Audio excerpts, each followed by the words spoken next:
जीर्ण वयण जे करते भावेण अमला असंकलिठा ते हुंति परित संसारी।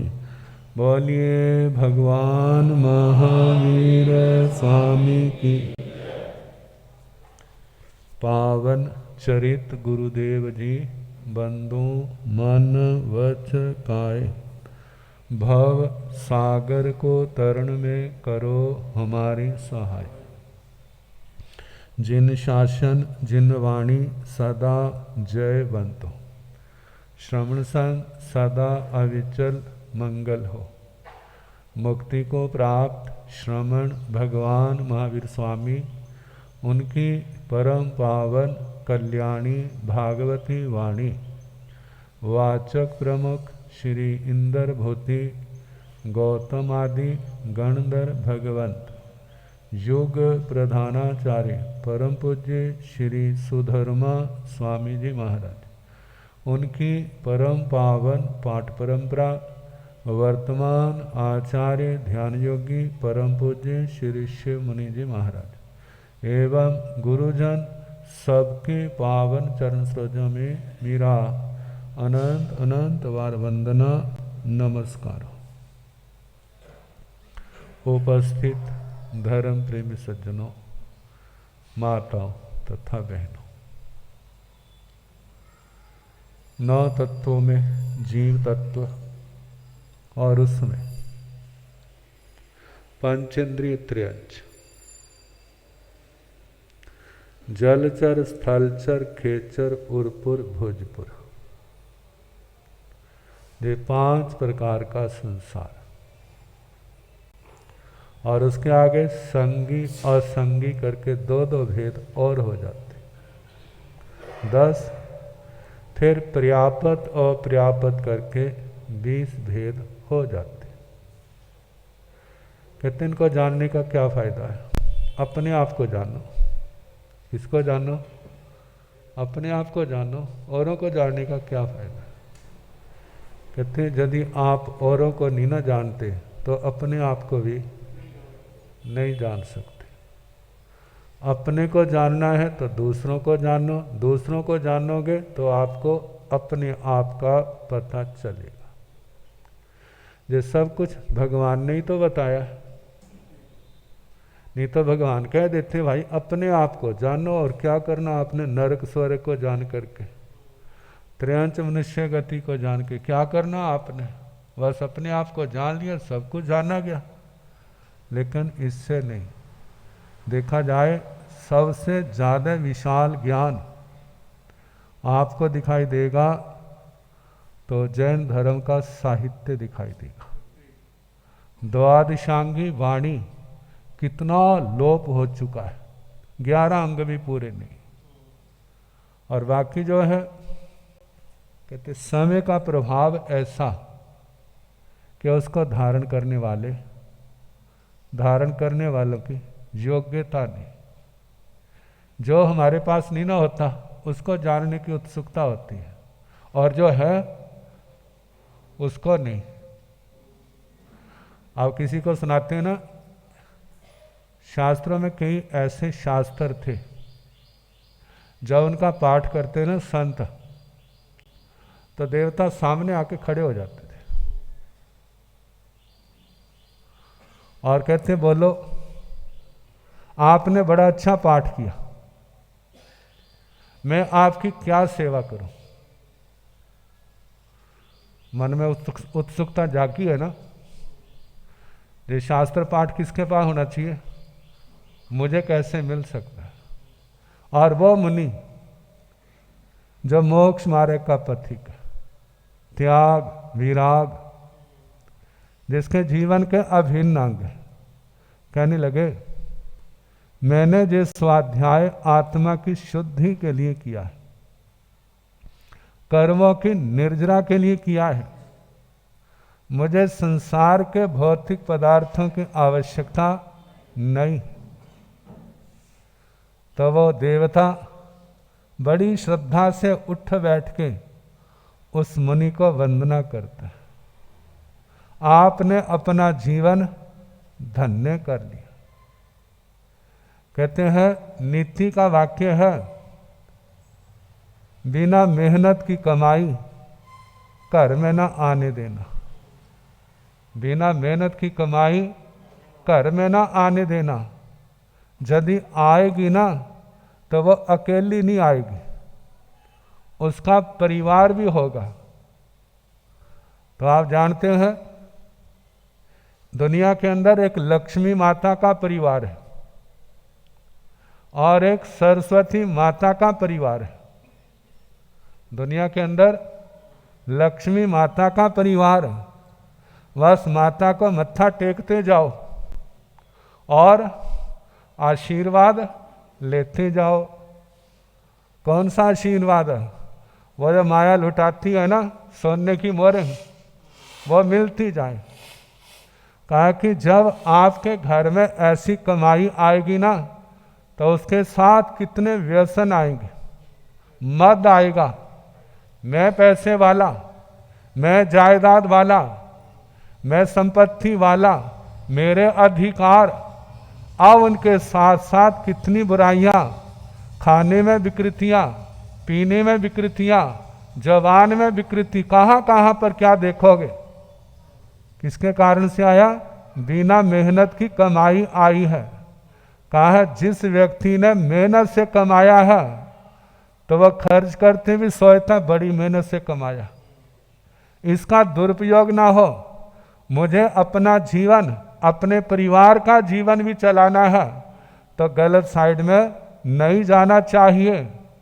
तो कहा जाता है सरस्वती माता के परिवार में वहाँ मेहनत बहुत करनी पड़ती है और सरस्वती माता पैसे तो किसी को नहीं देती।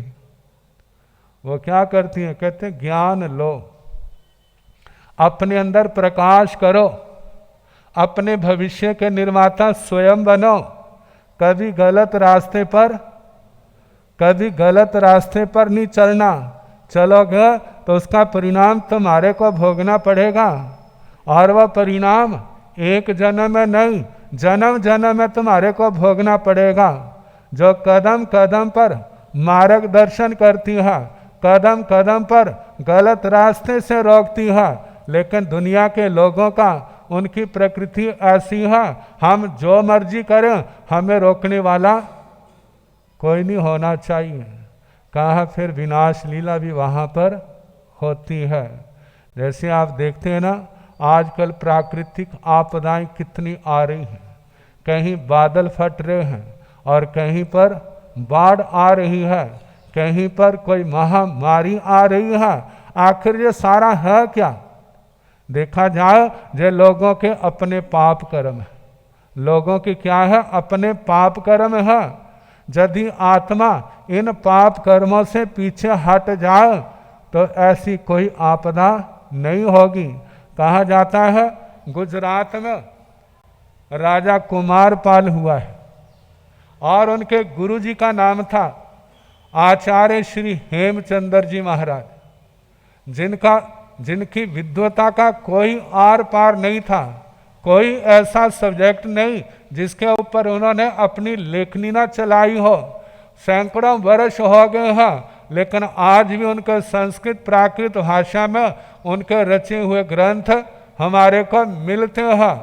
तो कहा जब वो आचार्य श्री हेमचंद्र जी की शरण में आया तो उन्होंने कहा तुम्हारे पास ताकत है, सबको जीने का अधिकार है, अभय दान दो। कभी जुल्म नहीं करना, अन्याय का पक्ष नहीं लेना, किसी का शोषण नहीं करना। और उसने सारे राज्य में अमारी, कोई कसाई खाना नहीं होगा, कोई किसी का वध ऐसे वध नहीं करेगा, नशे आदि का सबका प्रतिबंध। कहते हैं 30 साल तक वह राज रहा और उनके राज्य में कभी बाढ़ नहीं, कभी महामारी नहीं, कभी अकाल नहीं, सब प्रकार से।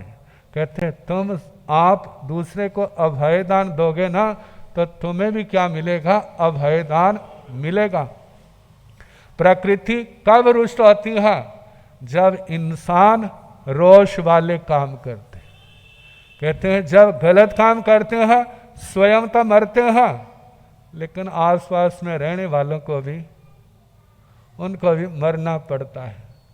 तो शास्त्र क्या कहते हैं, जे सब कुछ जानो, जानने के बाद अपने आप को बचाओ, किससे? पाप से।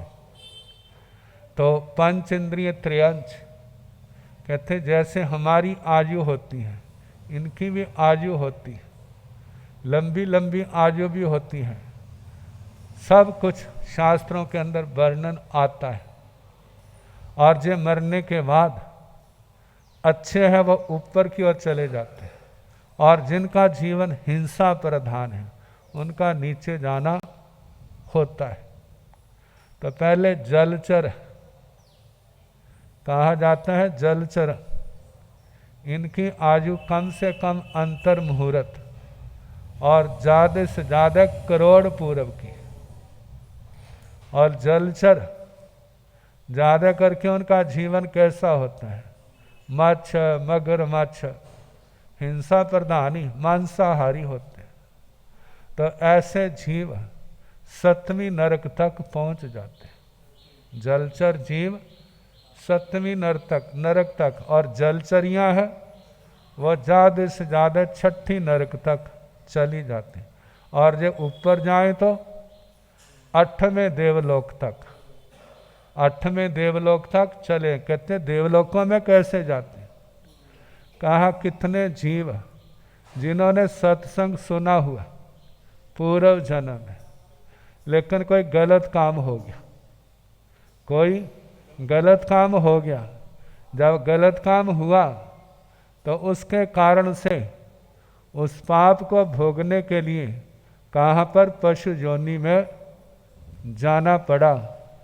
जब पशु योनि में गए तो पूर्व जन्म में जो सत्संग किया था, धर्म आराधना की थी, कोई निमित्त पा करके उसको जाति स्मरण ज्ञान हो गया। जब जाति स्मरण ज्ञान हुआ तो क्या देखा? अब क्या हूँ मैं? क्या था? मैं क्या था? मैं तो मनुष्य के रूप में अपने आप को देख रहा हूँ। दिमाग चलने लग जाता है, पूर्व जन्म की स्मृतियाँ आ जाती हैं। जब वह स्मृतियाँ आती हैं तो वह पाप कर्म से पीछे हट जाता है, मांसाहार को छोड़ देते हैं। अब उनके जीवन में करुणा आ जाती है। अब वो तपस्या भी करते हैं। यदि वह सम्यक दृष्टि है, वह भी व्रत, बेले, तेले आदि। अब क्योंकि अब आत्मा शरीर से तो वह जरूर पशु है, त्रियंच है, लेकिन आत्मा देखा जाए ना जे नार की है, ना त्रियंच है, ना मनुष्य है, ना देव है, ना स्त्री है, ना पुरुष है, ना नपुंसक है। जे जितने भी रूप हैं जे आत्मा के अपने द्वारा किए गए कर्मों का परिणाम है। और जिस समय इन कर्मों के बंधन से आत्मा मुक्त हो जाएगी तो इस आत्मा को ना कोई नारकी कहेगा, ना त्रियंच कहेगा, ना मनुष्य कहेगा, ना देव कहेगा, ना स्त्री कहेगा, ना पुरुष कहेगा, ना उसको कोई नपुंसक कहेगा। क्यों? क्योंकि कर्मजन्य सारी उपाधियां जो है वो आत्मा के ऊपर से सारे लेवल क्या हो गए? उतर गए। अब वो क्या है? अब वो केवल आत्मा है। अब क्या है? वो केवल आत्मा है। अब उसके ऊपर कोई आवरण नहीं। आत्मा की अनंत शक्तियां उसके अंदर जागृत है। पूर्ण विशुद्ध होने के कारण से उस आत्मा को परमात्मा का रूप कहा है, जहाँ ना काम है, ना क्रोध है, ना लोभ है, ना राग द्वेष है, ना लड़ाई झगड़े है, किसी प्रकार की भूख नहीं, प्यास नहीं, रोग नहीं, शोक नहीं, कहते हैं माया नहीं, काया नहीं। इन सब से क्या है? वह सिद्ध भगवान मुक्त है। तो वो आत्मा अब अपने आप को किस रूप में देख रहा है? सम्यक दृष्टि बन गया है। पूर्व जन्म के ग्रहण किए हुए व्रतों को अपने ज्ञान के अनुसार उसने ग्रहण कर लिया है और उसके अनुसार वो पालन कर रहा है। जानते हैं, घरों में कई बार जो व्यक्ति बड़े गुस्सैले स्वभाव का है, कहते नाक ते मक्खी नहीं बैठने देता। थोड़ी सी बात हो जाए तो ऐसा पड़ जाता जैसे परिंदों का छत्ता जब हिलता है ना, तो जो पास में होता है उसकी खैर नहीं। अब मानो समझ आ गई, जब समझ आ गई, सत्संग भी सुना हो सकता है, कोई भी बात हो सकती है।